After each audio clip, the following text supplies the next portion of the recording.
Have you ever wondered why being the nice guy doesn't seem to work out the way you hoped? Today we're diving deep into something that might feel a bit uncomfortable, but trust me, this conversation could change everything. We're going to explore why being nice might actually be the very thing holding you back from the respect, relationships, and success you deserve. And no, the solution isn't becoming a jerk, it's something far more powerful. Let's see if this sounds familiar. You know that moment when a coworker asks for help with their project, even though you're already swamped. Your mouth automatically forms the word yes, while your brain is screaming no. That's not kindness. That's a pattern we need to break.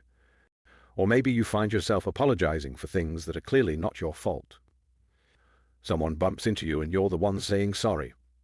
It's become such a reflex that you barely notice it anymore. Then there's that feeling of pride in being the person everyone can count on, but deep down you're running on empty. Your own goals, they're collecting dust while you're busy solving everyone else's problems. And here's the kicker, that growing resentment you feel. You push it down and hide it behind a smile, because nice guys don't get angry, right? Wrong, and we're about to learn why. Let's talk about what this nice guy pattern is really costing you.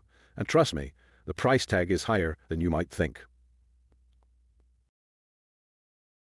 First, let's look at what's happening inside. Being too nice isn't just about external behaviors. It's wreaking havoc on your mental health. You're constantly walking on eggshells, aren't you? That nagging voice in your head always wondering, what will they think? It's exhausting, and it's stealing your peace of mind. Then there's that pressure cooker of emotions you've got locked up inside. Every fake smile, every swallowed no, they don't just disappear. They build up until you're running on fumes. And perhaps most concerning, you've become so good at being what everyone else needs that you've lost sight of who you actually are. When was the last time you asked yourself what you want? Now let's talk career impact, because being too nice at work isn't doing your professional life any favors. While you're busy being everyone's favorite helper, others are getting those promotions. Why? Because they're showing leadership while you're showing servitude. Your colleagues have learned they can dump their work on you, and you'll handle it with a smile. They're not bad people, they're just responding to the pattern you've created. The real kicker. All that extra work you do often goes unnoticed, because you've trained people to expect it. You've literally devalued your own contributions. And in relationships, this pattern is particularly painful here. Ever notice how you seem to attract people who take and take, while you give and give? It's not bad luck, it's a direct result of the signals you're sending. You've developed what therapists call anxious attachment, always trying to earn love through people-pleasing, never feeling secure enough to just be yourself. The irony is that by trying to be nice enough to keep everyone close, you're actually preventing genuine connections. Real relationships require authenticity, not perfection. Here's the game-changing truth. Being nice and being kind are not the same thing. Let's break down the crucial differences. On the left, we have the behaviors of being nice, the pattern we're breaking free from. On the right, we have true kindness, our destination. Let's compare them point by point. When you're being nice, your actions come from a place of fear. You're terrified of rejection, of not being liked, of being alone. Every nice action is really a desperate bid for acceptance. True kindness comes from a place of strength and genuine care for others. It's choosing to be good to people because you want to, not because you're afraid not to. Your self-worth becomes completely dependent on others' approval. It's like being on an emotional roller coaster where everyone else controls the track. Kind people can help others while maintaining their dignity and self-respect. They don't need constant validation because their worth comes from within. Conflict feels like a threat to your very existence, so you'll do anything to avoid it, even if it means betraying your own needs and values. When you're operating from kindness, you can handle conflicts with grace because you understand that honest discussions strengthen relationships. That automatic yes isn't generosity, it's a survival mechanism. You've trained yourself to agree before you even process what's being asked. Kindness includes being kind to yourself. That means having the courage to say no when necessary and setting boundaries that protect your well-being. Your real feelings get buried so deep that you might not even recognize them anymore. The smile becomes a mask that's harder and harder to take off. Real kindness is rooted in authenticity. You can express your true thoughts and feelings while still being considerate of others. It's not either/or. To break free from people-pleasing, we need to understand where it really comes from. Let's dig into the roots of this pattern. Think back to your early years. Maybe you learned that being good meant being quiet, agreeable, and never causing problems. This wasn't just a suggestion, it became your blueprint for survival. Every time you put others first, you were rewarded with approval, creating a powerful connection in your brain between self-sacrifice and acceptance. Here's where it gets deeper. That gnawing fear of rejection isn't just about losing friends or opportunities. It often stems from a core belief that if you're not constantly proving your worth through service to others, you'll end up alone. It's as if you're carrying an emotional emergency kit, and people-pleasing is your only tool. You've probably noticed how good it feels when someone appreciates what you've done for them. But here's the trap. You've started using their gratitude as a measure of your value. It's like having a bank account that can only be filled by other people's approval, and that's a recipe for emotional bankruptcy. Many of us who struggle with this were the good kid in our families. You might have been the peacemaker, the responsible one, the child who never caused trouble. That role brought rewards, but it also taught you that your value was tied to how well you could take care of others' needs while ignoring your own. And let's talk about the mixed messages society sends us. We're told to be kind, but also to stand up for ourselves. To help others, but don't be a doormat. No wonder we're confused. These contradicting expectations have left us thinking we have to choose between being a good person and having healthy boundaries. I want you to really let this sink in, because it's absolutely fundamental to everything we're talking about today. Your worth, your fundamental value as a human being, has absolutely nothing to do with how useful you are to other people. Think about that phrase, how useful you are to others. We've been conditioned to believe that our value comes from what we can do for people, how much we can help, how available we can be. But that's a lie that's been keeping you trapped. You are inherently valuable, completely separate from what you do for others. You were born with worth and nothing. Not your productivity, not your helpfulness, not your ability to make others happy can add to or subtract from that core truth. This isn't just a nice saying. It's the foundation of the authentic life you deserve to live.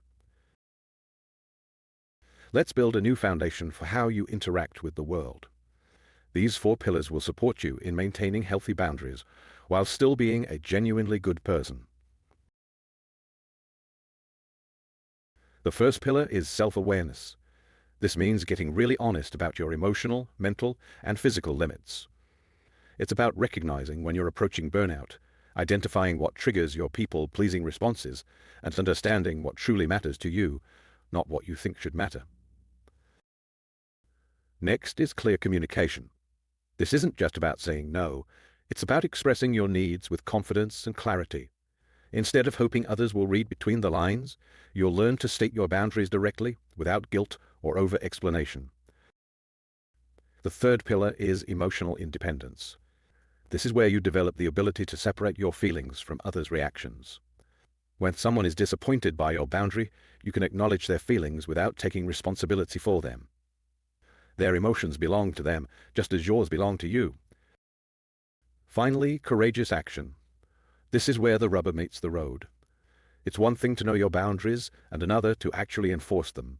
This pillar is about taking consistent action to protect your boundaries, even when it's uncomfortable. It's choosing long-term self-respect over short-term people-pleasing. Now, let's get super practical. Here are 6 actionable steps you can start implementing today to break free from the people-pleasing cycle. Begin with small, low-stakes situations to practice saying no. Maybe it's declining an extra social invitation or not taking on an optional task at work. Think of it like building a muscle. You start with lighter weights before moving to the heavy stuff. Each small no builds your confidence for bigger ones. When someone makes a request, don't respond immediately. Instead say, "Let me check my schedule and get back to you." This pause technique gives you time to check in with yourself and make a decision that aligns with your actual capacity and desires, not your people-pleasing reflexes. Prepare and practice specific phrases for common situations. For example, I appreciate you thinking of me, but I need to focus on my current commitments. Or that doesn't work for me, but here's what I can do instead. Having these scripts ready reduces anxiety and makes setting boundaries feel more natural. Start acknowledging your own feelings and choices without seeking external validation. When you make a decision, practice saying to yourself, I made the right choice for me, and that's enough. This internal validation is like building your own emotional home base, a place you can always return to when doubt creeps in. Identify and connect with people who respect boundaries and model healthy relationships. These might be friends, family members, or even a therapist.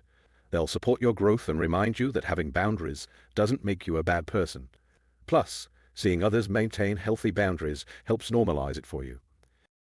Each time you successfully maintain a boundary, take a moment to acknowledge and celebrate it. Did you say no to an unreasonable request? That's a win. Did you express a need clearly? Another win. These celebrations, even if they're just a mental high five, reinforce your new patterns and build momentum for change. Let's tackle some real-world situations where your new boundaries will be tested and exactly how to handle them. The workplace is often where our people-pleasing habits hit hardest. Here's how to navigate common challenges while maintaining professional relationships. When colleagues try to offload their work, respond with something like, I see this is important to you. Right now I'm focused on completing X and Y. Once those are done, I can look at this if it's still needed. Alternatively, maybe we can find someone else who has more bandwidth right now. For those last-minute fire drills, establish your standard response. To deliver quality work, I need at least 3 days' notice for projects of this scope. For this one, I can either give you a quick solution now or a thorough solution by realistic date.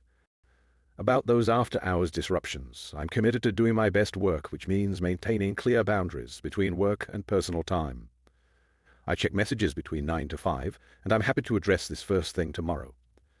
Family and friends can be the trickiest because the emotional stakes feel higher. Here's how to maintain loving relationships while protecting your boundaries. When facing unsolicited advice, try this approach.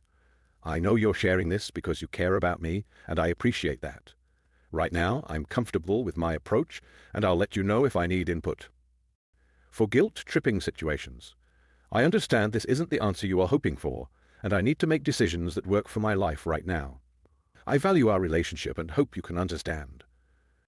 When everyone wants a piece of your time, you're important to me, and so is having balance in my life. Let's plan something for next week when I can give you my full attention. Your personal life needs protection too. It's the foundation everything else builds upon. Treat your self-care time as non-negotiable. Put it in your calendar with a specific activity, whether it's exercise, meditation, or just quiet time.